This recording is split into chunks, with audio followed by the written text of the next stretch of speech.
ফুলকপি দিয়ে ছক্কা মারবো বলে আজ একটা নতুন ধরনের রান্না করলাম। একদম একটা সাদা ধবধবে ফুলকপি 15 টাকাতে নিয়ে এসেছি। এত সুন্দর দেখতে লাগছিল যে বিশ্বাস করে ওটাকে কাটতেই পারিনি, তবে জলে রেখেও দিতে পারিনি, রেখে দিয়েছিলাম চালের টিনের উপরে তুলে। তো ফুলকপির আবার নিজস্ব একটা অঙ্ক আছে জানো তো, নভেম্বর মাস ইজিক্যাল টু দাম প্লাস স্বাদ বেশি। তখন থেকেই আমরা কি করি, ফুলকপিকে মাংস বাদে সবার সাথেই মিশিয়ে খাই।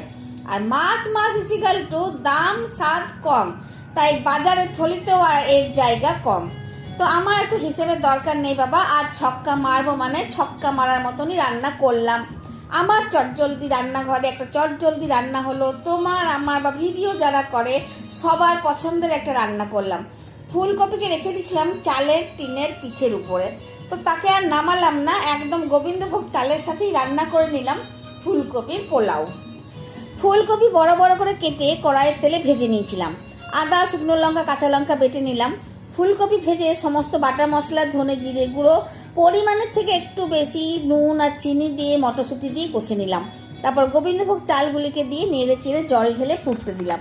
চাল সেদ্ধ হলে খানিকক্ষণ নামিয়ে কড়াইটা রেখে দিয়েছিলাম ঠান্ডা হওয়ার জন্য।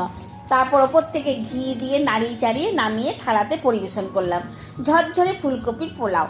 থালাতে সস, টক দই আর ফুলকপির পোলাও একটা সুন্দর কম্বো সাজিয়েছিলাম, যেন মনে হচ্ছে ঘরে নয় বাইরের থেকে রান্না করে আমি ঘরে নিয়ে এসে খাচ্ছি।